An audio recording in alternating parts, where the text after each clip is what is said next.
All right then, good morning everyone. Welcome to the meeting of Community and Protective Services of March 26, 2021.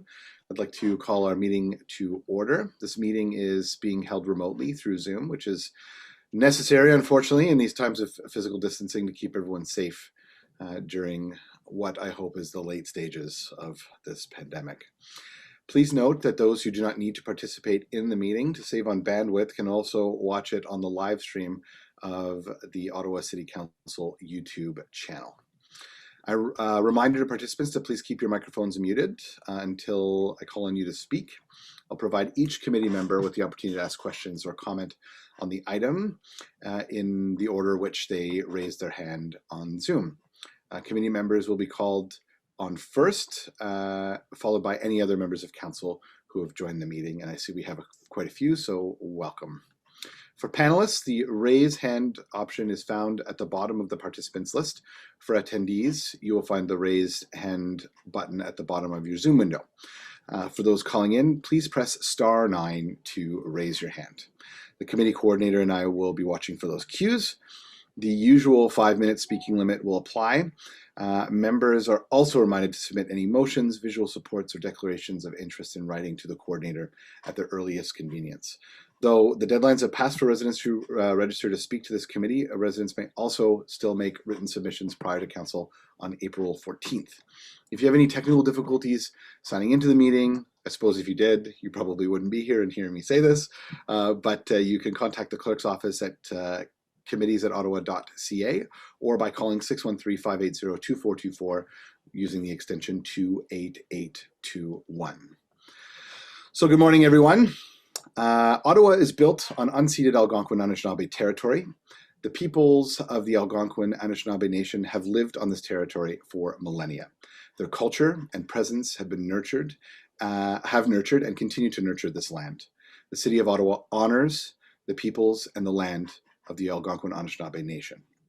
The City of Ottawa honors all First Nations, Inuit, and Métis people, and their valuable past and present contributions to this land.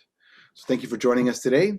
We have one item on the agenda, very exciting, the Women and Gender Equity Strategy, which we have been looking forward to since the launch of its development in 2019 and the appointment of Councillor Teresa Kavanagh as the liaison. It is the city's first comprehensive strategy to integrate gender equity into all of our processes, services, strategies, and policies. So today we will hear a presentation from staff to tell us more about the strategy and their framework for the first phase of implementation in 2021 and 2022. Cette stratégie illustre l'important progrès du Conseil dans le cadre de son engagement à favoriser l'équité, l'inclusion pour toute la population d'Ottawa. The strategy represents significant progress in Council's ongoing commitment to advance equity and inclusion for everyone in Ottawa. I want to thank the Council's liaison for Women and Gender Equity, Councillor Teresa Kavanagh, and all the members of Council and staff on the sponsors group who have worked to champion this initiative. I would also like to single out the incredible work of Suzanne, Sawson, Jepti, and their entire team for this hard work on this landmark initiative. So thank you, merci à votre attention. Passons maintenant à l'ordre du jour aujourd'hui. We'll start with a roll call. Councillor Meehan. Here. Councillor McKenney. Here. Councillor Fleury. Bonjour. Salut.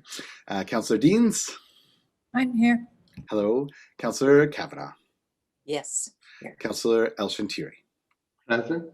Councillor Dudas. Present. Vice Chair Eglai. Here. And I am also present, obviously. Yeah, you're forgetting 2 people, Mr. Chair. Oh, pardon me. Kits and I are here, hanging out. Did I not?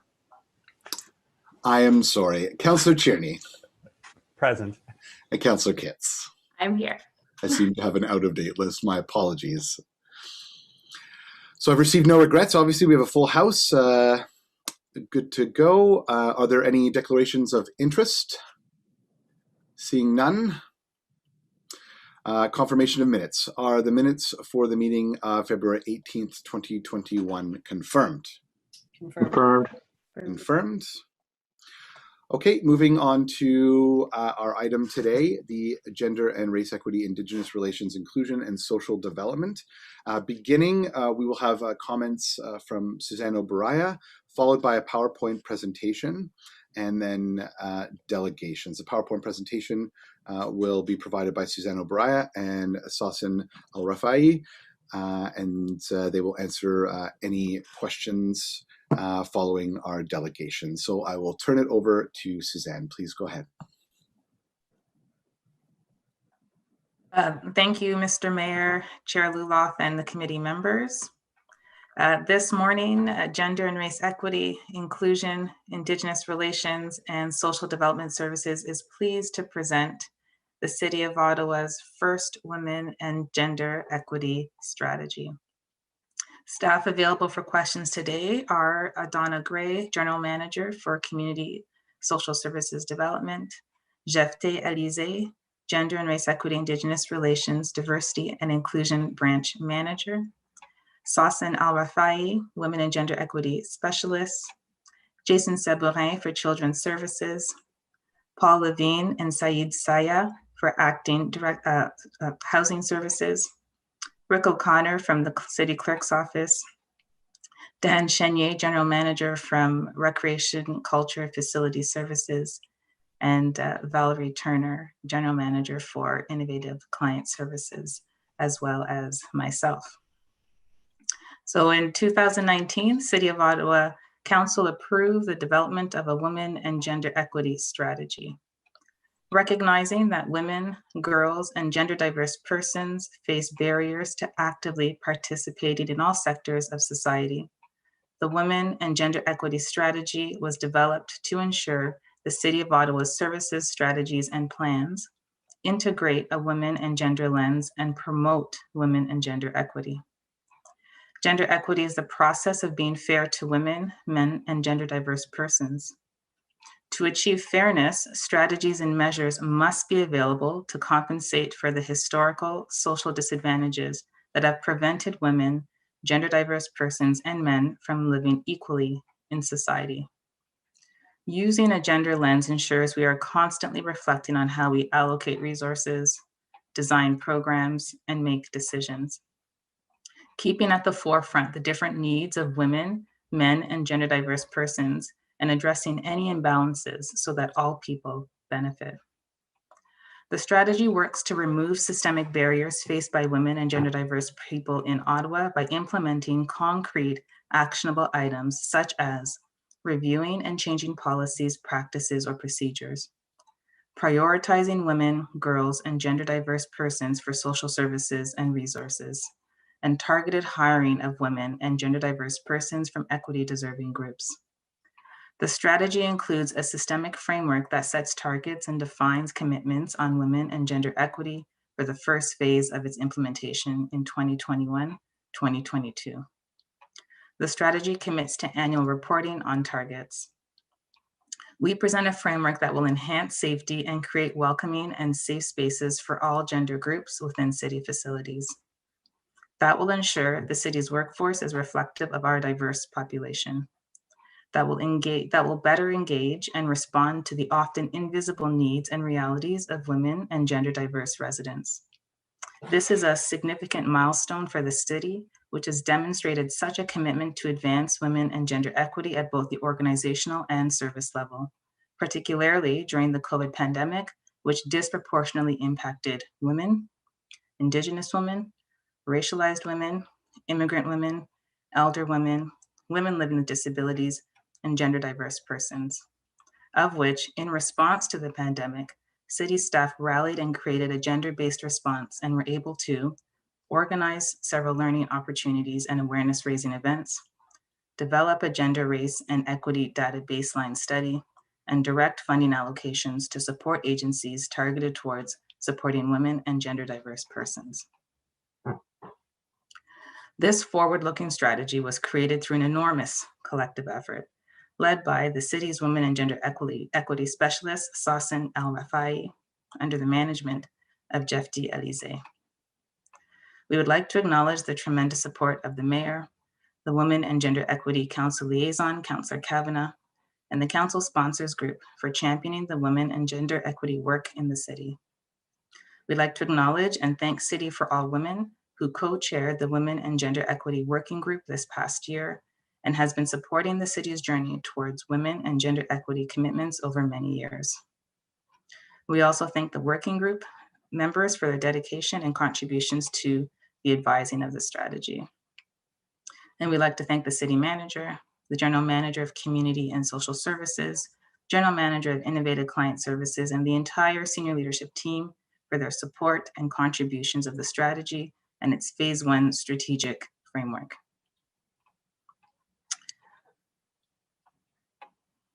In acknowledgement of the council sponsors group, we'd like to acknowledge Deputy Chair Suds, Councillor McKenney, Councillor Deans. Sorry, I just lost my note here.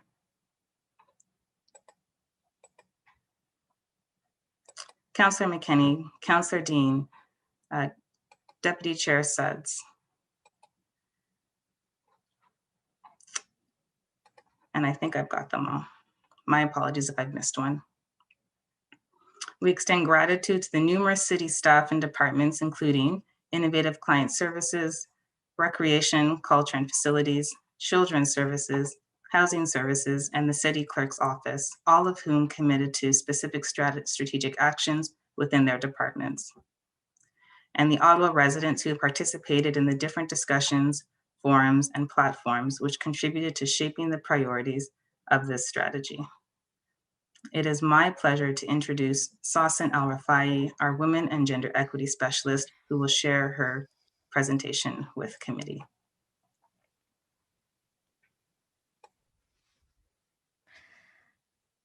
Thank you, Mr. Chair. Thank you, councillors, and thank you, Suzanne, for the comments and introduction.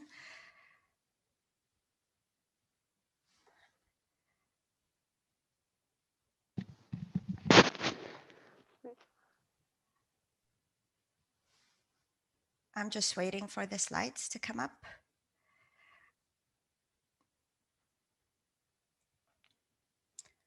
Thank you. Next, please. The first women and gender equity strategy for the city that I present to you today recognizes that women, girls, and gender diverse persons face barriers to access adequate, affordable, and suitable services and resources. This strategy acknowledges that women and gender diverse persons from intersectional backgrounds face complex and multi-layered forms of discrimination and barriers. And by intersectional groups, we mean that women and gender diverse persons are all not the same. Women who have multiple overlapping social identities face more barriers and complex forms of discrimination. For example, racialized women face complex barriers to services. Women with disability who also happen to be trans women also face multi-layered forms of discrimination because of their gender identity, in addition to the other social identities that they have. We know that women and gender inequities have ripple effects on the well-being and development of our whole community.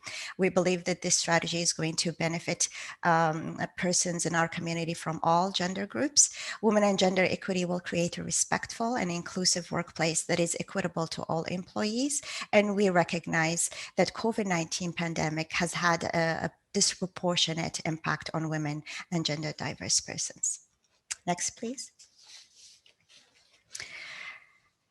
So what is the reality for women and gender diverse persons here in Canada and in Ottawa? Women in Canada who work full-time still earn average only 87 cents to every dollar earned by men. And women tend to be overrepresented in informal, temporary, and part-time jobs. Women also continue to be underrepresented in leadership and executive positions.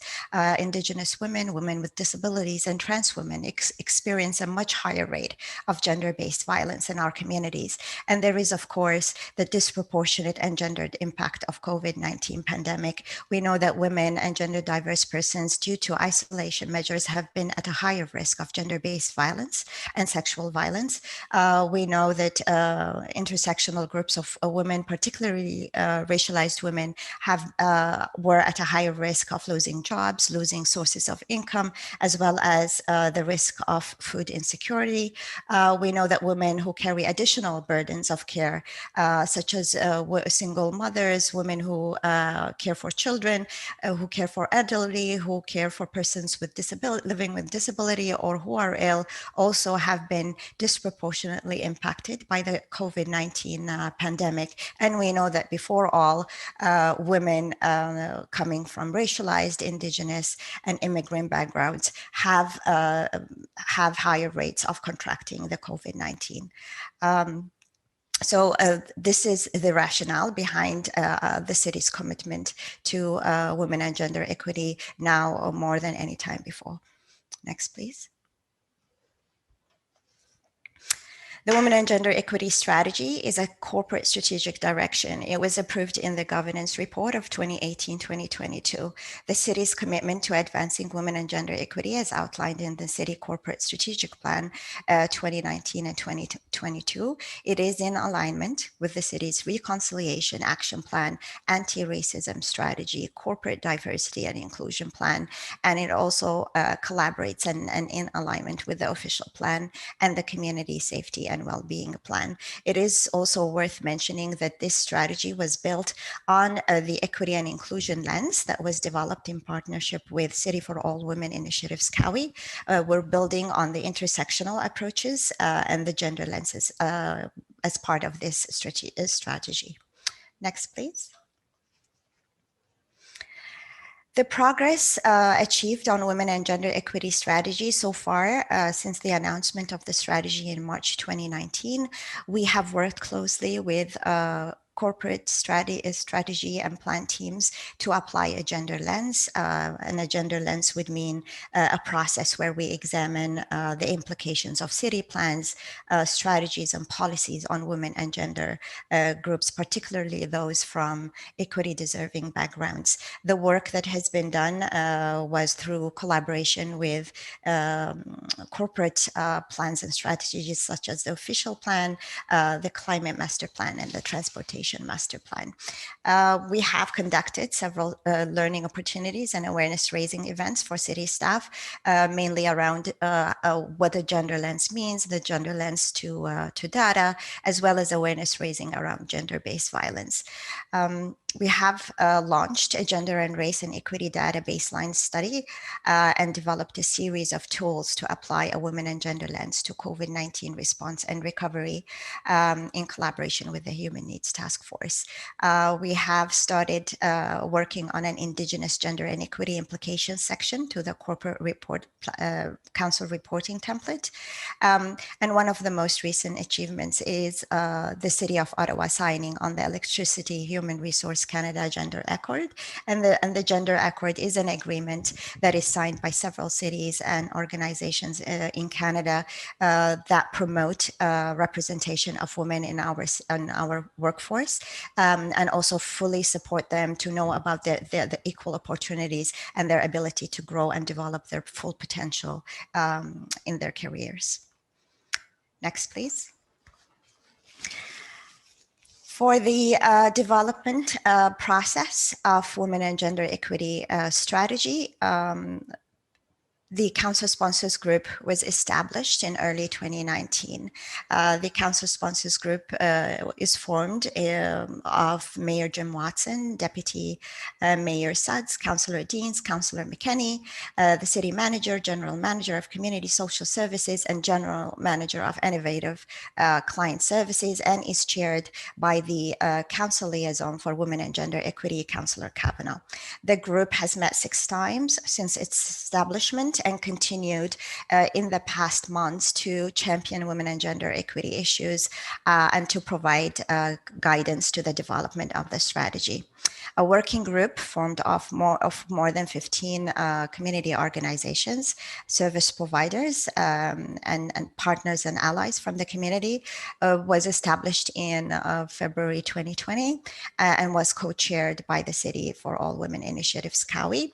The group continued to provide input into the development of the strategy, and also members of the working group were part of the engagement process for the strategy. We conducted the research and municipal scan on women and gender equity to document models and best practices from other cities.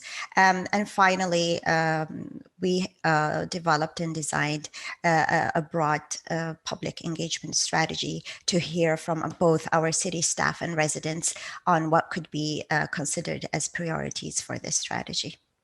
Next, please.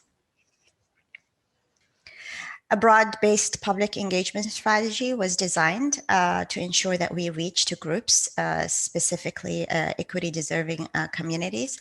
More than 570 persons were consulted throughout the process from the period of August 2019 until January 2020. We were very lucky that the engagement process took place right or finished right before COVID-19 hit. We conducted focus group discussions with more than 75 city staff, where we asked them as staff what they consider as gender needs and priorities for the city. We also conducted five community focus group discussions where the Indigenous community participated, older adults, immigrant communities, and youth from August to October 2019 in collaboration with our community partners and allies.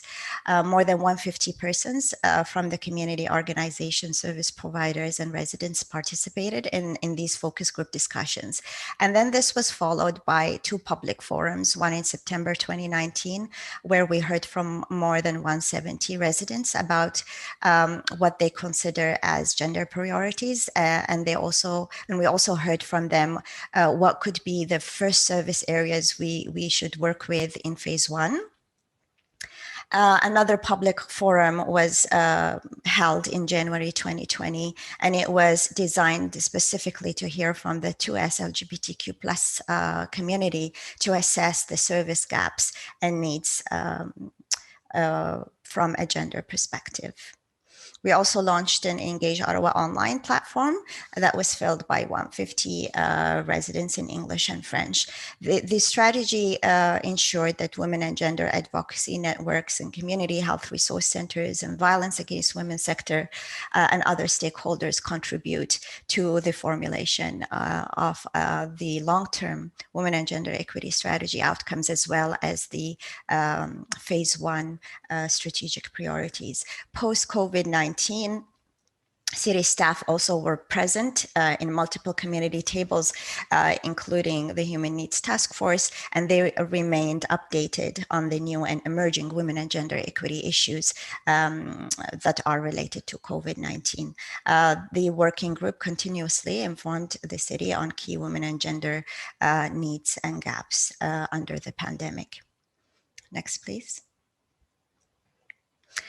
When consolidating all the findings from the different community and city staff focus group discussions, as well as the two forums and other means of engagement, 8 thematic priorities emerged: housing, safety, a gender inclusive city, representation, gender sensitive data, resident engagement, training and awareness raising, and resources. And we explored these further through discussion with the working group and with different departments in the city. Thank you. Next.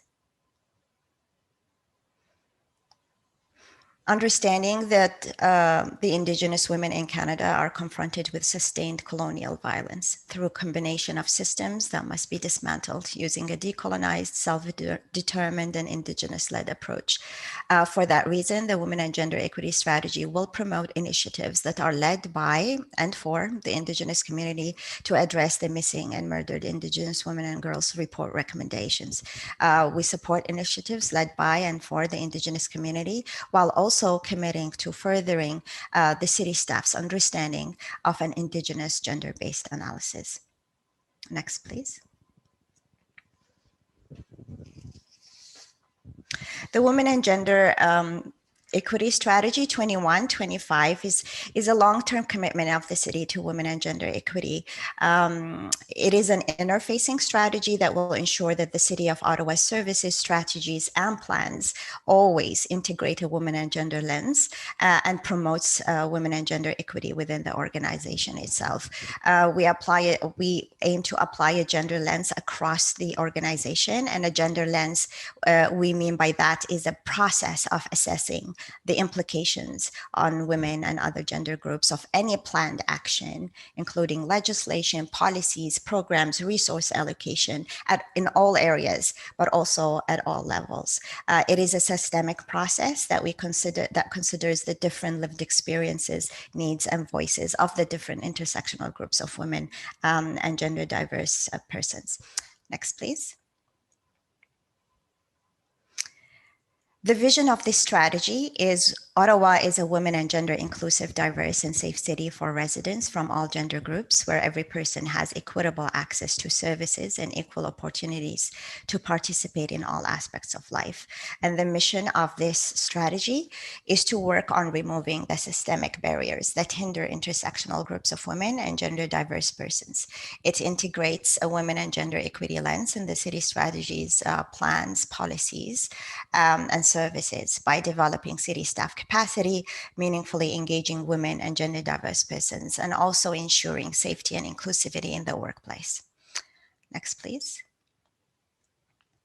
The strategic guiding principles include women and gender equity, women and gender equality, evidence-based planning, collaboration, intersectionality, and accountability. Next, please. So again, consolidating and analyzing all what we heard from the community and city staff, four main commitments, long-term commitments for the city emerged, and these we consider here as the four main outcomes, long-term outcomes for the women and gender strategy. The first outcome is policy change for women and gender equity, and this means that the city's decisions, programs, plans, and resource allocations are all informed by an intersectional gender lens to ensure that residents from all gender groups have equitable access to services and to resources. The second outcome is safety. The city establishes policies and accountability mechanisms to ensure that its offices and facilities continue to be free from all forms of gender-based violence. The third outcome is equitable representation of women. The city promotes and increases women and gender diverse representation in its workforce and introduces policies that support career success through equitable access to work opportunities, but also including leadership roles and other underrepresented occupations. The fourth outcome is gender inclusivity, and it means that the city offices and facilities are welcoming and safe environments for all gender groups. Next, please.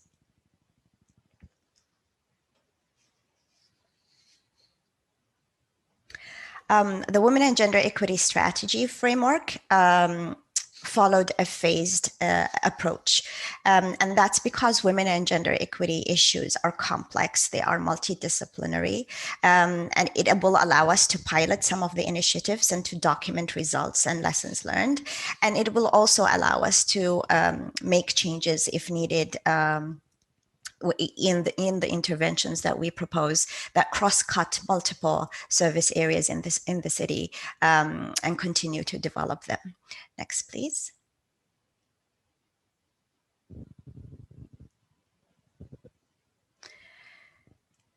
So the women and gender equity strategy is a long-term commitment for the city. And for the reasons I mentioned, we followed a phased approach.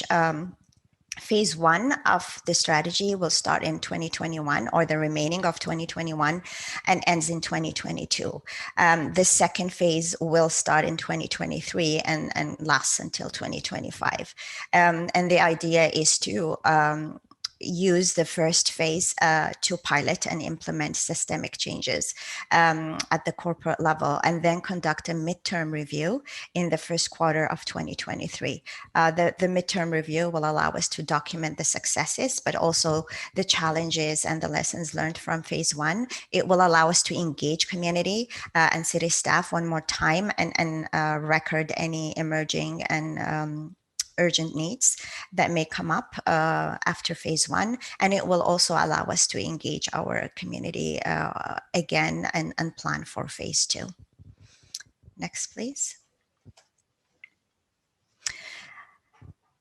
Under the 4 main outcomes of the Women and Gender strategy, we have 5 strategic priorities that underpin the strategy. Strategic priority number 1 is gender-based analysis and gender lens on city policies and strategies. And the goal of this strategic priority is to systematically use gender-based analysis to identify gender gaps and revise existing policies or create new policies towards equitable women and gender access. And the key strategic actions under this strategic priority include the implement, leverage equity to achieve diversity and inclusion targets, which is the Lead It program. The Lead It program is a strategic and comprehensive hiring process that aims to increase the representation of 4 equity employment groups, including women, in the city workforce. It works towards making city workforce reflective of the complex diversity of Ottawa's population that we serve. It tracks applicants from employment equity groups through all the stages of hiring and creates tools to identify the pain points and the barriers that face employment equity groups, including women. Under this strategic priority, we also will review city policies regarding council, support staff, and general policies related to sexual and gender-based harassment and violence. We will also incorporate language on gender analysis in the new official plan. There are strategic actions under this priority that will benefit women and girls in our community, including the Canada-Ontario Housing Benefit, which is a program to expand the number of affordable housing options to women fleeing domestic violence, single women, and lone female-led households. There will be a gender lens that will be integrated in the cost-benefit analysis of the capital operating costs for new family shelters. And also strategic actions that are related to incorporation of a gender lens in strategies and programs of service areas, such as the service system plan for children's services 2019 and 2023, as well as a gender lens in the development of the new parks and recreation facilities master plan. Next, please. The second strategic priority is women and gender sensitive data. And the goal to this strategic priority is to integrate a women and gender lens in the city's data systems and use gender sensitive data to make decisions and inform cities' strategies, plans, and programs. Under this strategic action, the strategic actions under this priority include establishing a sound qualitative baseline of gender, race, equity considerations in city data. The gender, race, and equity baseline study will provide the city with a diagnostic analytical information on how gender and race equity are reflected in the current data systems. We are hoping from this study to get concrete recommendations, including best practices, and to integrate on how to integrate a gender and race lens in our data systems. And it will go further than demographic data to include as well recommendations on reporting on data and data analysis and engagement of equity deserving groups in the community. The strategic priority also includes the promotion of the Count Me In survey, which will help the city gain more and deep understanding of the city's representation across employment equity groups, including women. Other strategic actions under this include an integration of a gender lens into the data strategy of the community and social services, as well as an examining study into the demographic data from a gender lens for the community and social services department. Next, please. The third strategic priority is meaningful public engagement of intersectional groups of women and gender diverse persons. And the goal is to improve the level of meaningful engagement of community organizations, service providers, and other stakeholders and residents from all gender groups on gender needs and service gaps. And under this strategic priority, we will use a gender and equity lens to assess the diversity and participation of intersectional groups of women in public appointments to advisory committee, board, and agencies. Also, a gender lens will be used in the development and implementation of public consultations, such as the consultations around the Parks and Recreation Facilities Master Plan. Next, please. The fourth strategic priority is awareness raising and training on women and gender equity. And the goal is to increase awareness and capacity of city council, management, and staff in integrating a women and gender lens in their work.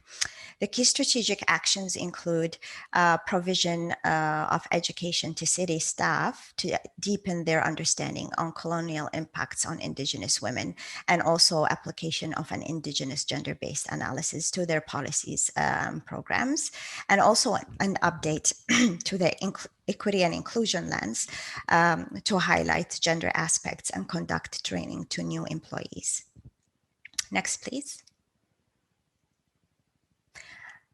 The fifth strategic priority is gender-sensitive resource allocation. The goal is to develop processes in the city planning, programming, and budgeting that will contribute to women and gender equity.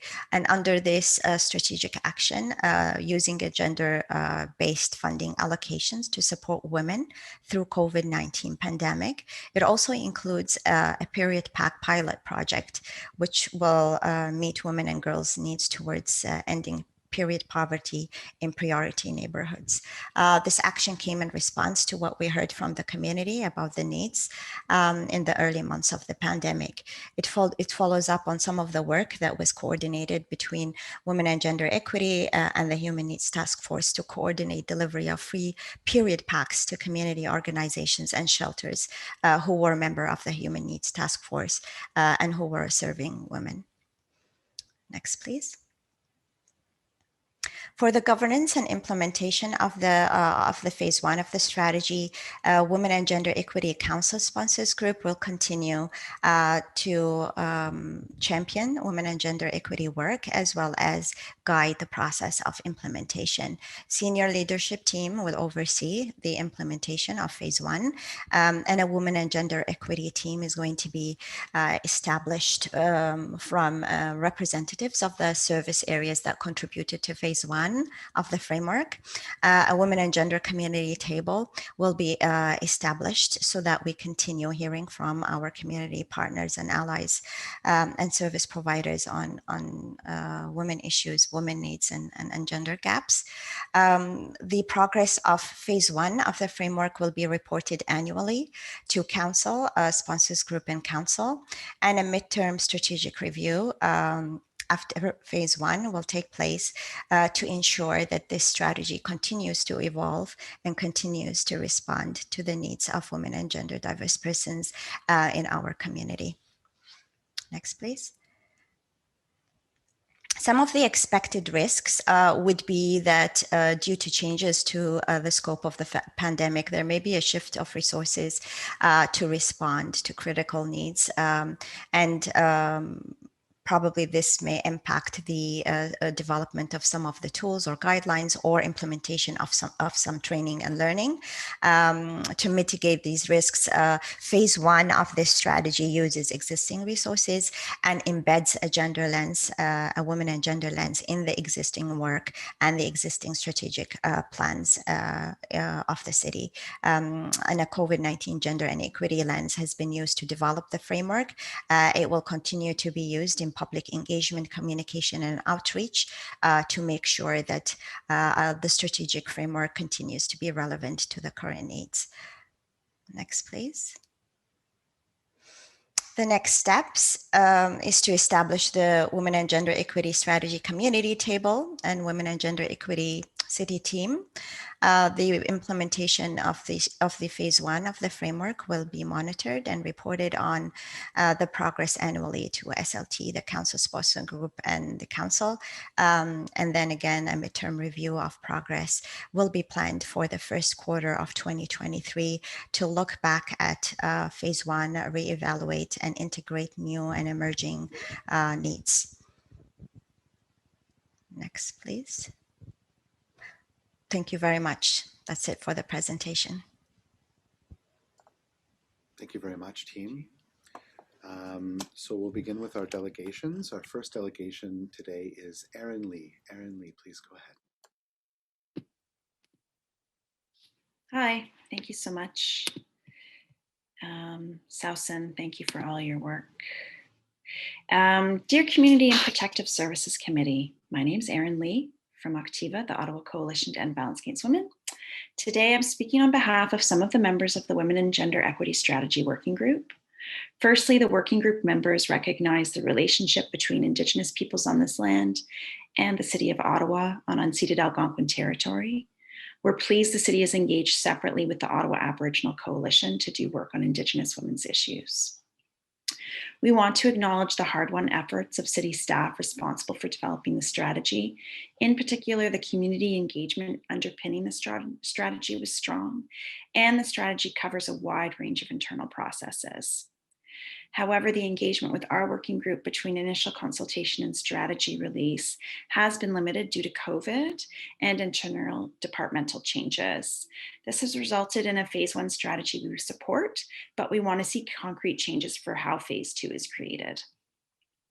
The City of Ottawa, in partnership with local 2S LGBTQ+ organizations, conducted a needs assessment on improving communities' health and wellness. We applaud commitments in the strategy to enhance gender inclusion within city services, particularly more staff training, gender-neutral washrooms in city facilities, and trans-inclusive demographic data collection. However, the needs assessment recommendations pertain to the broader goals of strengthening community, health, and social services for 2S LGBTQ+ communities, and those recommendations are largely absent from the proposed strategy. We believe the strategy needs to go much further to meet its stated vision. We need your committee to make recommendations to council to ensure that phase two of the strategy is bold, resourced, and engages community in playing a leadership role with shared accountability. For phase two, we need a process that is community co-created through collaboration and partnerships and externally accountable, whereby the community comes together through an accountability table, such as Le Conseil des Montréalaises or the Women's Advocacy Voice of Edmonton, so that we can meaningfully engage and have real influence on the strategy and framework. The community table should also have a designated accountability relationship with the council's sponsors group. It should be intentionally committed to meaningful intersectionality, allowing for the development of strategic actions that will positively benefit groups of women and gender diverse people, including newcomers, racialized people, people living on low income, people with disabilities, older adults, and other important groups. It should be integrated and cross-referenced with other city strategies to ensure they're streamlined and that the strategy is not siloed and ineffective. For instance, there should be multiple planners and staff with GBA plus expertise involved in the official plan, the 10-year housing and homelessness plan, community safety and well-being plan, and the older adult plan. It should be resourced financially and with human capacity. Phase one comes with no added funding. Departments are expected to achieve strategy objectives with existing funding. If we want comprehensive and transformative change, it needs to be resourced.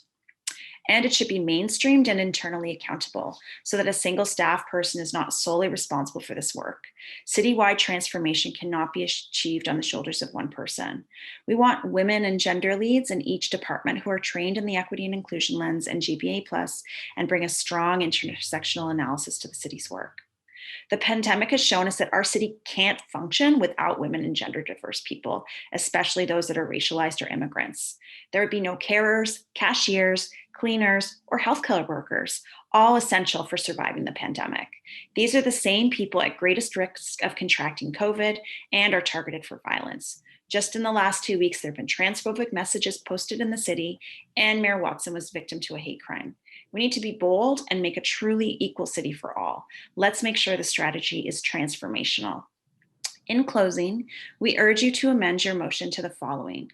Be it resolved that the Community and Protective Services Committee recommend Council approve the Women and Gender Equity Strategy and 2021-22 framework as outlined in this report and attached in document 2.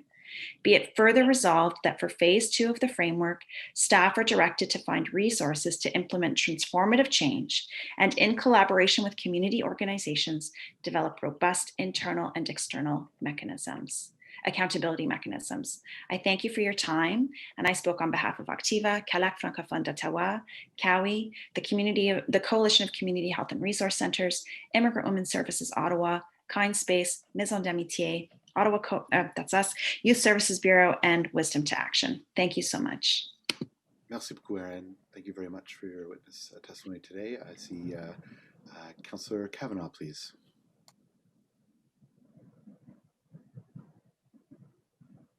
Thank you. I thought I saw Councillor Dean's hand up first, but thank you. Thank you very much, Erin, for coming out today, and also for your cooperation and work so far. I mean, you have been part of this. So, and this is phase 1. And I appreciate that you're already looking to phase 2.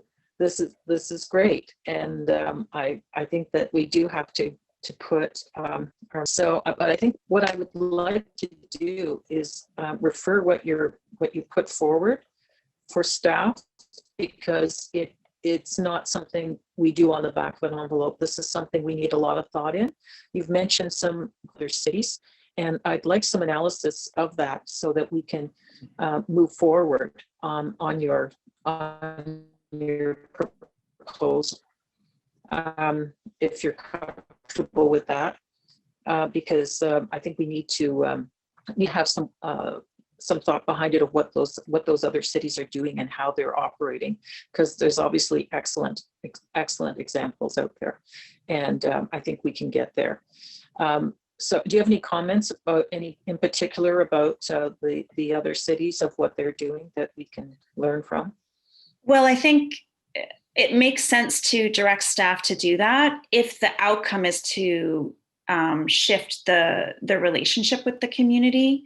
I think the working group level here, I think what needs to happen for this plan to really be effective and to be more bold is that the city and the community, we need to work together more deeply, and we can help identify strategic actions that will have a greater impact versus staff telling us, what can you do in the box you're already in?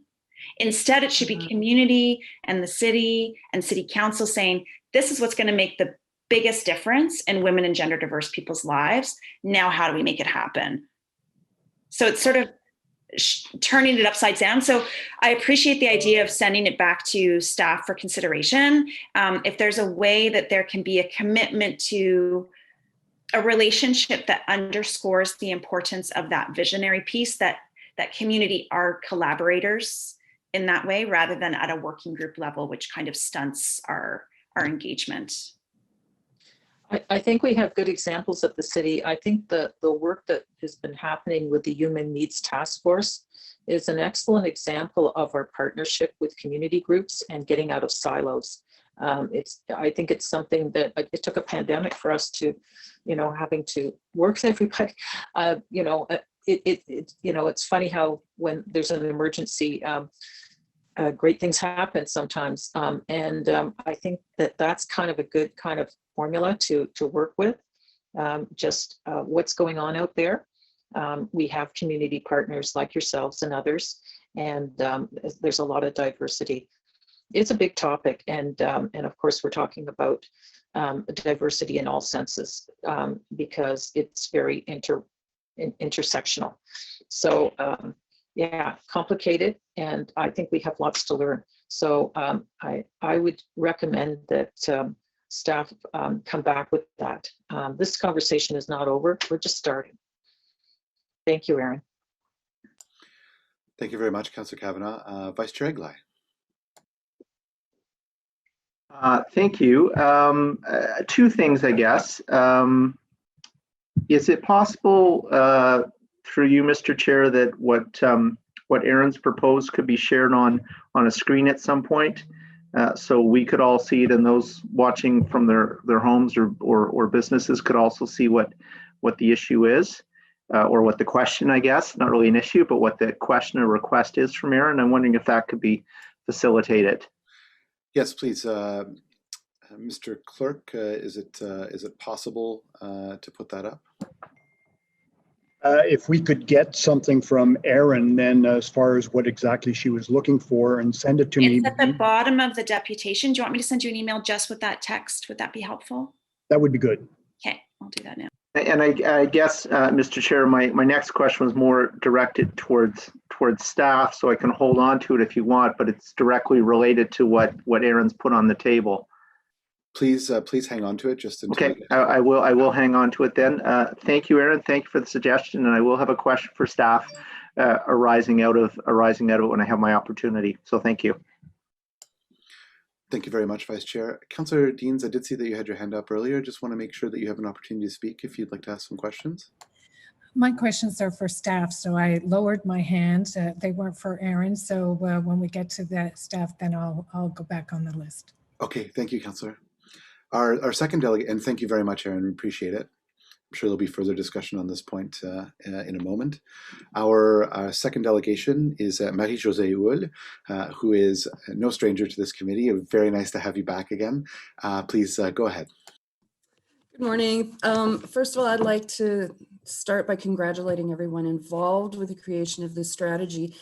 Councillor Kavanagh, thank you for taking the lead on this initiative on behalf of City Council.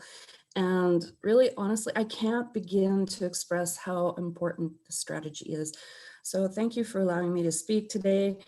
The first part of the strategy is related to housing, which I was thrilled to see. Reading the report, it had me thinking about my diverse professional experience over the past 17 years in the affordable housing and homelessness sector, and what the system might look like if the gender equity lens is applied. So housing is not just a roof over people's heads. It needs to be an appropriate home in terms of safety, size, geography, the built form, location, proximity to community supports, amenities, and so on. And it looks different for everyone. So for women experiencing poverty, racialized women fleeing domestic violence, older women, gender diverse persons, and an appropriate home has so many more criteria to fill than just affordability and the number of bedrooms. And listening to Erin's deputation this morning, I really have to say that I echo her sentiments and recommendations. What I would like to see is how the community, as a collaborator, if I can borrow her words, is used when considering the implementation, the impact on the equity lens on housing and homelessness, especially with regards to the 10-year housing and homelessness plan and the official plan. But to be honest, I had a few stories to share with you. I don't know that they're necessary, but in the end, I really wanted to show up today and tell you this is great. This is a really great start. I'm really happy to see it. I don't know if anyone shows up to tell you thank you, but I'm here to show up to tell you thank you. So that's it for me, and I want to wish everyone a wonderful weekend. Merci beaucoup, Marie-Josée.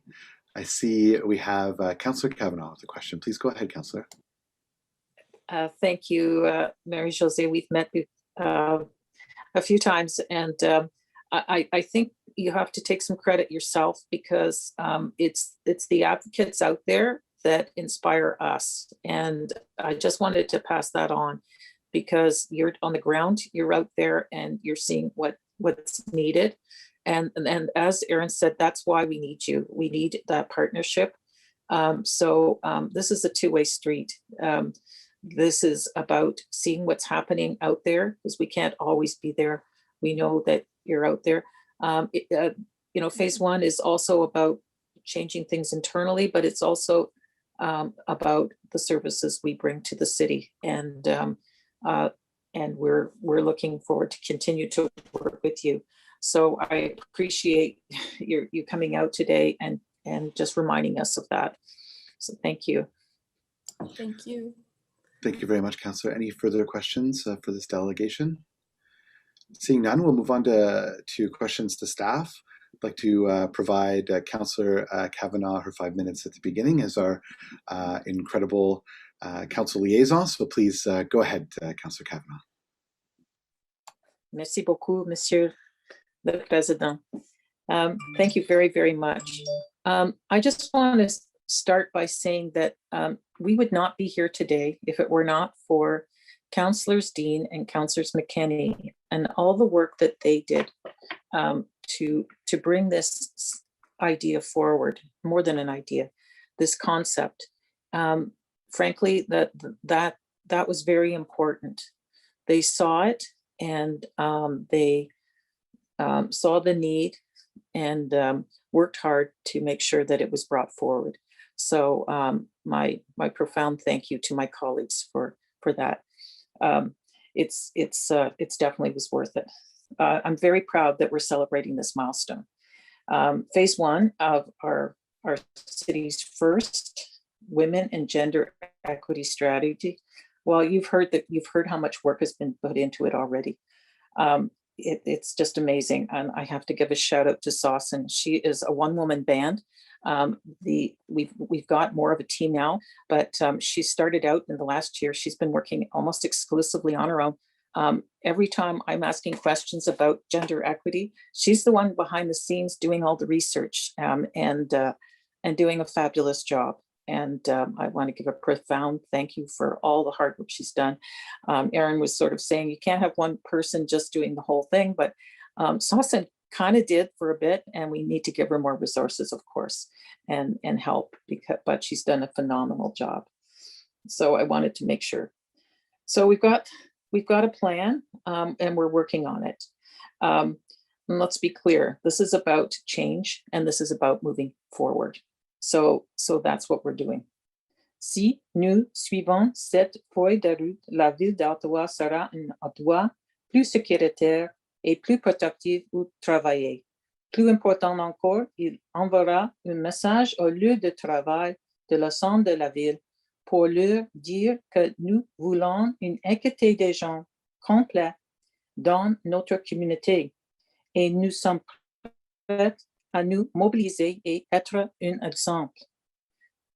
People here are working, and we're working with our community partners and residents across the city who've told us their priorities. We've heard it loud and clear. Housing, safety, full inclusion, diversity are all important, very big goals.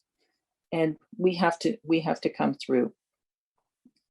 We have to look at the way we work with each other, the way we hire, the way we treat our staff, the way we spend taxpayers' money, the issues that we give our attention to. I'm hopeful about this strategy because it's not just some nice little report that's going to sit there on its own. It's been crafted deliberately to align with almost all the important plans that we're making for the future of our city. It's grounded in the same values and language as our new official plan, our community safety and well-being plan, our corporate strategic plan, our reconciliation action plan, our anti-racism strategy. A gender analysis will inform all important decisions from here on in. This strategy is integrated, it's actionable, and it's measurable. That's what we're about. Mais soyons clairs, ce n'est pas une feuille de route. et les jette dans la base de travail à venir. Les tâches difficiles sont encore devant nous et nous serons confrontés à des obstacles personnels systématiques et financiers très réels en cours de route. Phase 2 has to be about action, and that will actually go beyond good policy and to impact our lives, our women's lives. As Councillor, Women and Gender Equity Liaison and Chair of the Sponsorship Group, this strategy is a priority for me. I have given it a lot of attention and I will continue to do that. I am pleased to work with extremely skilled staff such as Sausan, Suzanne, Donna, Jeffy, and their teams. And I have been encouraged by the way my colleagues here in Council have all supported this work. I want to thank them all because they have been very supportive. I am learning all the time about the women's lives across the community in our community stakeholder groups. And it's been an honor to have residents of Ottawa reach out to tell me their stories that are grounded in reality. Par exemple, la fin de semaine passée, j'ai discuté les sujets avec lesquels des fois des femmes y familles, comme comment la ville va accélérer l'équité et l'inclusion de communautés noires et particulièrement des femmes noires francophones en ce qui concerne les emplois dans la ville. Nous devons répondre à toutes les questions de notre communauté diversée. Nous sommes sur la voie. J'ai hâte de vous faire part des réussites et des défis à mesure que nous allons de l'avant.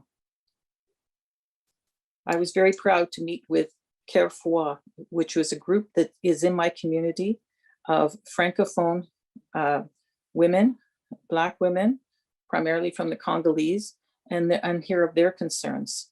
These are things that we have to listen to. So this is part of the diversity out there that needs to be brought in. But I just want to finish by saying that we're on our way. And I look forward to sharing the successes and challenges with all of you as we move forward. Lots of work to do. Thank you. Thank you very much, Councillor. It seems as though the clerk has this direction prepared. I think that it would be helpful for us as we move forward with questions to staff to have that direction placed upon the screen. Councillor Kavanagh, are you prepared to be the mover of this direction? Absolutely. Wonderful. In discussions with staff, it seems they're prepared to take this direction. So let's place it up on the screen just so it can be a portion of the discussion. Our next committee member is Vice Chair Eglai. Please go ahead.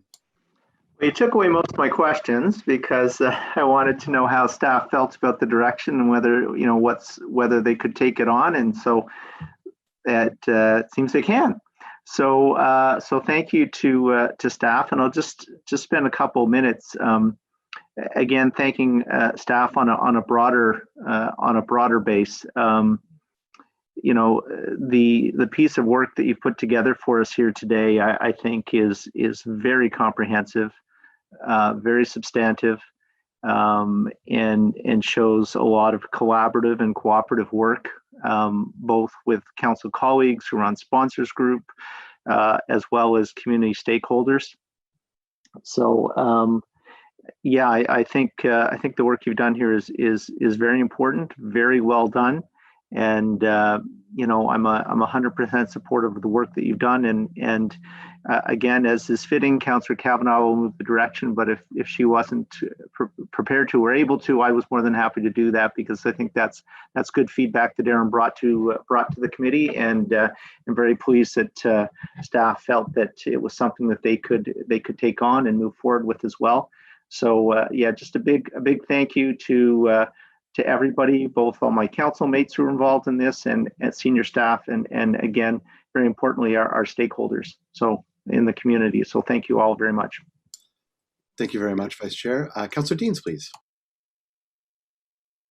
Thank you, Chair. And I wanted to start by congratulating all those involved in getting us to this point today. I think this is a milestone that is definitely worth recognizing. And I want to especially congratulate my colleague, Councillor Kavanaugh, for her leadership and on this file. It's very important to me, and I think it's very important to us as a city to be engaged in this work. And I wanted to thank the city staff who I know have worked diligently on this file, as well as our community collaborators for all of their hard work in bringing us to where we are. Back in, I think it was 2018, when Councillor McKinney and I went to Montreal and met with women in Montreal about their gender and equity strategy, I think we were both left kind of shocked at how far behind the city of Ottawa was, and how much work really needed to happen. And we came back to Ottawa determined to drive this through council, which we did. And so I think it's, you know, a proud moment for us as well that we're starting to see the fruits of the labor. I mean, for me, this is the tip of the iceberg. There is a lot more work that needs to be done in a lot of aspects of life to get us where I sort of ultimately imagine we as a city need to be in terms of being leaders in this field.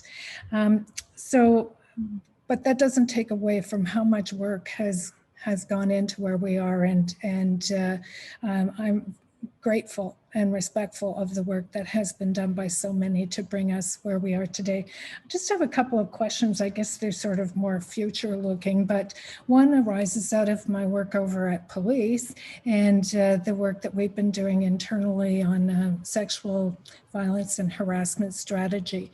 And I just wonder, where are we as a city in terms of having a sexual violence and harassment strategy? And in particular, do we have third-party intake and a safe place for women and gender diverse groups to report harassment in the workplace if they're experiencing that? Thank you, Mr. Chair. Thank you, Councillor. In general, we have a policy in the city that is robust and being revised right now. Moving forward, there are strategic activities in the framework that speak to safety, a revision of sexual harassment policies. We also are committed to increasing awareness and training of staff around that. There are several strategic actions that are contributed to the framework by City Clerk's Office that are related to mandatory and enhanced training around sexual harassment. I can refer to Valerie Turner, the General Manager from Innovative Client Services, to augment in your specific questions, Councillor. Yes, thank you. So I can assure the councillor that the city has a robust and recently revised policy on workplace violence and harassment of all types.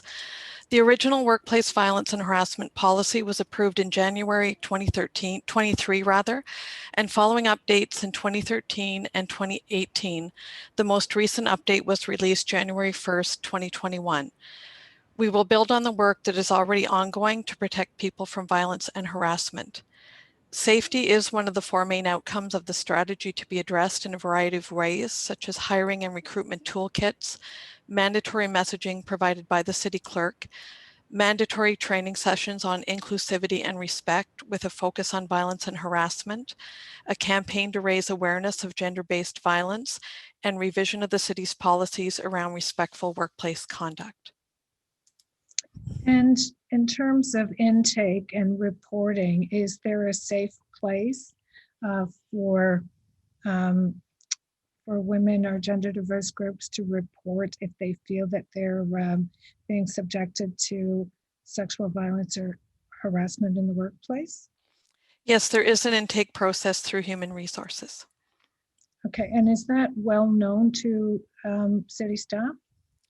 My understanding is yes, we do run periodic campaigns, but I can certainly report back to you if you'd like to have a deeper understanding of the frequency and the nature of those campaigns. I'd like to have a deeper understanding of how the system is working in that regard, because I think just because of my experience over at police, I think it's important that people feel free to come forward and safe to do so, and that they can do so without impacting their long-term job prospects. I also wanted to ask, I really appreciate the work that is in stage one. I'm kind of looking beyond stage one to stage 2, 3, 4, however many stages it takes. And I'm thinking a little bit about the areas of the city that women and gender diverse groups are grossly underrepresented in the workforce. And I'm wondering what kind of tools we have currently in place to increase employment of underrepresented groups. Thank you, Mr. Chair. Councillor, the strategic framework in phase 1 includes specific tools that will allow us not only to measure the level of representation of equity employment groups, including women, but also the intersectional groups of women. So racialized women, women with disability, and Indigenous women, but also allow us to purposefully boost the process and the representation level. The Lead It program is a hiring strategic process that will roll out. We have piloted it in 2 departments, and the way it works is it looks at the hiring process from the beginning of application, moving throughout the short listing into the interview process. It involves training, it involves tracking of representation of women. We expect that this process, when rolled out, as indicated in the framework by 2022, it will definitely lead to a change in the representation. In parallel to, and in collaboration to this, we are promoting the Count Me In survey, which is we're promoting self-identification of city staff, because in order to respond to the needs and to have a better picture of representation, we want to have accurate data on equity representation of city staff. Now, both these tools are combined with actions such as training and awareness raising in the city, and the gender accord that the city has just signed is an agreement that has specific assessment indicators and tools that we as a signatory in the city are asked to report on, which will also serve as an additional tool for us to assess what can be done and where are the gaps and in which sectors. Yeah, and I completely agree that gathering this data and tracking it and being able to measure it is all important in moving us in the right direction. I guess stage 1, when I read this strategy, just looks it looks like we're starting in the areas that we're most comfortable in, like community and social services and those areas. But I just wonder for things like the fire department or the transit service, how do we have tools there that are ensuring that those workforces become more gender diverse?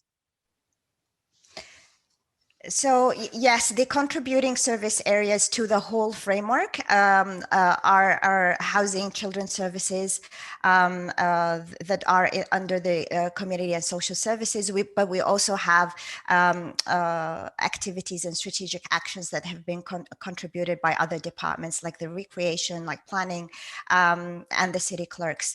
In terms of representation, the tool of Lead It has been piloted in 2 departments. There is a plan to roll it out across the city, which means that other departments that you have mentioned will be included. There is also an aspect under the gender accord, as well as the Lead It program, to look beyond the numbers of women, but also look into the representation in the qualitative aspects of representation, such as prosperity and choice, and underrepresentation of women in specific areas, like the areas that you've mentioned, Councillor. just have about 20 seconds left, Councillor. Please go ahead. Just to follow up on that quickly. So in areas like I mentioned, when would we start seeing changes in terms of hiring policies and practices in those departments?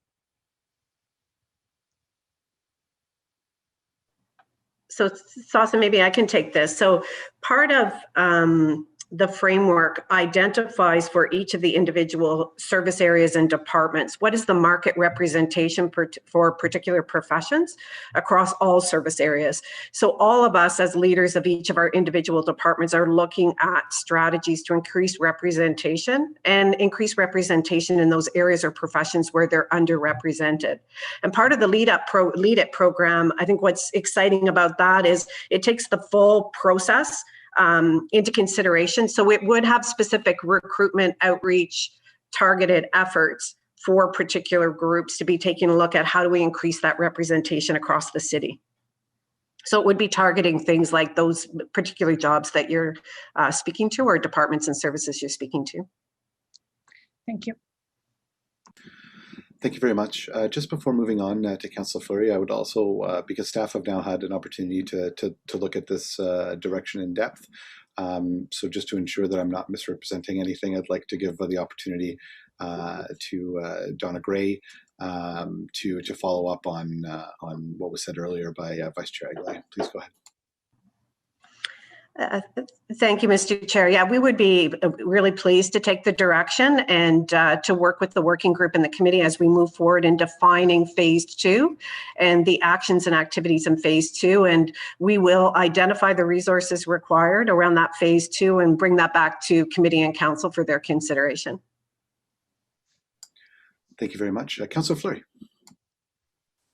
Merci, Monsieur le Président. Moi aussi, j'aimerais premièrement soulever l'éloge de l'ensemble des partenaires, là, notre collègue Teresa, Sasan et puis Jeff T et puis Suzanne, vraiment un travail incroyable à la ville, puis une collaboration incroyable aussi avec les partenaires. Donc, comme élu masculin blanc, donc je suis en situation de privilège, on doit être des alliés, non seulement dans la création d'une stratégie, mais aussi dans son implantation. Donc, c'est important pour nous de permettre non seulement d'avancer les enjeux d'équité, mais aussi de soulever les enjeux qui nous limitent d'atteindre les objectifs. Donc, je nous félicite d'avoir une stratégie. Je crois que la stratégie est une étape importante pour la ville, pour l'organisation de la ville. On est un employeur important dans notre région avec plus près de 17 000 employés. Donc, on a une responsabilité importante. Puis, en ayant les meilleures pratiques, on reflète aussi à travers les agences qui nous reflètent dans notre communauté. Donc, j'aimerais débuter par souligner ces éléments-là. Je vais mettre quelques bémols. Puis les bémols sont certaines des difficultés que l'on a eues comme organisation ces dernières années pour que l'on ne réplique pas les mêmes erreurs. Moi, je travaille de façon rapprochée, puis il y a d'autres élus, comme le président aussi, qui travaillent avec la direction des services en français. La direction des services en français, un des gros enjeux qu'ils ont, c'est qu'ils sont un petit groupe, puis tout le monde va à ce petit groupe-là. On doit rayonner à travers l'organisation de façon horizontale. On l'a observé aussi pour les enjeux environnementaux. Le conseil municipal avait des objectifs pour amener les enjeux environnementaux comme stratégie. Puis tout le monde dans les différents groupes reflétait un petit groupe au niveau des stratégies de l'environnement, quand chaque groupe, travaux publics, l'eau, parcs et loisirs, c'est une situation horizontale. Moi, j'observe que l'organisation a des difficultés parfois à, oui, avoir un leader qui s'assure que la vision est là, mais ensuite de ça, le faire refléter dans chacun des départements. Donc, c'est plutôt une reconnaissance à ce moment-ci pour qu'on mette en place les stratégies pour que la stratégie que l'on a devant nous soit bel et bien implantée à son plein objectif. Donc, je vous félicite encore une fois. Puis j'espère qu'on va obtenir ce reflet-là au niveau horizontal dans l'organisation pour l'élaboration, pour l'implantation de cette stratégie. Donc, merci, Monsieur le Président. Alors, ça fait beaucoup de sens, conseiller. Merci beaucoup pour ta réflexion. Alors, maintenant, on a un autre membre de conseil qui veut demander des questions à notre équipe. Alors, je passe la parole maintenant au Councillor Ralston King. Thank you, Chair. It's a real pleasure to see the fruition of the strategy come to reality at Council. So I'm really pleased and it's an honor to really be at this session and to acknowledge both Councillor Dean's and Councillor McKinney's vision coming to reality and its guidance through Councillor Kavanagh as Council liaison. I just had a quick question kind of about coordination of the strategy. Obviously, we also have the establishment of the Anti-Racism Secretariat, and many of the items that have been identified in this report do cross-pollinate with some of the issues that were expressed through action planning sessions around the Anti-Racism Secretariat, such as housing, such as employment. So I was just wondering if we could get some more detail from staff on how both areas will be working together to really pursue greater quality of life for the residents of Ottawa through these dual mandates. I know that they have been combined in the creation of a new section, but I was wondering if staff could elaborate as to how these processes are going to be coordinated. Thank you, Mr. Chair. Thank you, Councillor King. In the city, we recognize that gender and race, they go hand in hand. The intersectionality lens that we have established through the strategy as a way forward for the city acknowledges that the experiences of all women are not the same. And definitely the COVID-19 pandemic has highlighted that racialized women have been disproportionately impacted. So through the actions that we propose in the framework, there is a close relation and collaboration between the Anti-Racism Secretariat and the Women and Gender and Equity Strategy. Examples on that is the Gender, Race and Equity Baseline Study, which is a joint study that looks at how the city deals with its data systems, how it reports on it, and how we engage our communities and hear their voices from both a gender and race perspectives. The feedback that we provide on corporate plans, such as the official plan, integrates both a gender lens, but with an intersectionality approach, so that the needs of racialized women and also racialized communities and girls are reflected. The activities that we implement around learning and awareness raising also almost always incorporate both gender and race dimensions.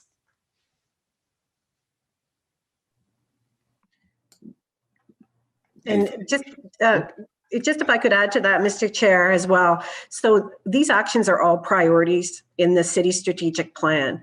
And so what we are doing now as these strategies are in development, we're coordinating those through this equity secretariat to then take the actions and have regular reporting to our senior leadership team as part of the priorities of council, to make sure that we have that direct accountability and lens on all of the actions and are moving forward to make sure that they're achieved. And I think it also addresses Councillor Fleury's concern around, how do you do that horizontal accountability? And what I think, and you can see today with each of the general managers who are participating in this discussion, is we all have joint accountability for the actions of the strategy. And this group is just an enabler to support the reporting for the accountability ultimately to the city manager, to you then as council, on the progress against your city strategic plan. Well, I thank staff for that, and I think that the strategy that's before us today really does confirm our collective commitment to advancing equity and inclusion, so that everyone, regardless of their gender, age, abilities, religion, race, or income, can really take part in all aspects of life in Ottawa. And I think that we're trying to achieve that, obviously, through women and gender equity, and also through ensuring that we address racial equity. So I really also finally really want to commend staff for the tremendous work that they've undertaken in terms of consultation. I think I'm seeing this process also unfold around the anti-racism secretariat, and have been impressed with the consultation process there. So I know that the consultation process was comprehensive, intersessional, and a great approach towards public engagement for women and gender equity. And this is a wonderful, I think, milestone in this process, and also I think a wonderful preview of what we might see as well with the anti-racism secretariat and the creation of an anti-racism strategy. So I really, once again, want to thank staff for the tremendous amount of work that they've undertaken. Thank you, Chair. Alors, à ce moment, juste veux dire que je suis tellement impressionné par le travail acharné de cette équipe, le travail acharné de notre liaison, conseillère Kavanagh, et toute la groupe qui a travaillé sur cette stratégie. On sait qu'il y a beaucoup d'autres travail à faire dans la phase numéro 2. Mais aujourd'hui, je suis tellement impressionné, un, par la stratégie, et deux, par la qualité de française de conseiller Kavanagh. You've done some incredible work on your French, Councillor, and it was wonderful to hear you speak la langue de Molière aujourd'hui. I think that was particularly awesome, and you know, just there was an incredible amount of work put into this by staff and by yourself, and very, very pleased with the work of the sponsors group and all of the councillors that sat on it. I think that it's quite thoughtful. I do realize that we have quite a bit more work to do when it comes to phase 2, and we want to make sure that we keep our noses to the grindstone and make sure that we make this strategy a reality and make a real difference in the lives of women and gender diverse people in this city. So at this time, I'll ask the clerk to please just put the direction back up on the screen. I think that it would be appropriate for us at this time to pass the direction before passing the report. A momentous occasion for Councillor Kavanagh as our liaison for this committee and the sponsors group. So we'll with the will of committee, is this direction carried? Carried. Carried. And on the report as a whole, is it carried? Carried. Carried. Wonderful. Well, it's a pretty darn good way to start a Friday, I would say. On a rainy Friday, we've got some sunshine here today, which is always wonderful. We have no in-camera items today. We have no notices. Oh, do we have any notices of motion to be considered at a future meeting? None received by me. Okay. Any from the committee? No. Okay. We have none to date. Any inquiries? None. None. Oh. I'm sorry, Chair. It's Carol Ann. Yeah. I don't have anything written out, but I would like to know if we have a policy that puts up direction markers or location markers on most of our walking trails. Okay. Do we have Dencheni with us, or would you be able to take that inquiry back and bring it to committee at the next meeting? I asked because I had someone break their leg on a trail, and it took paramedics like 45 minutes to locate them and get them out. Oh, so my goodness. Okay. Sure, Chair. Happy to take that away and report back. Thank you very much. Thank you very much. Thank you, Councillor Meehan. Do we have any other business? Okay, seeing none. On adjournment, is the motion carried? Carried. Great. Carried. We are adjourned. So thank you, everyone. This has been a wonderful day and a great meeting with very thoughtful questions and thoughtful interventions from everyone here. Truly, truly appreciate it. And all the hard work again from staff, the sponsors group, and of course our council liaison.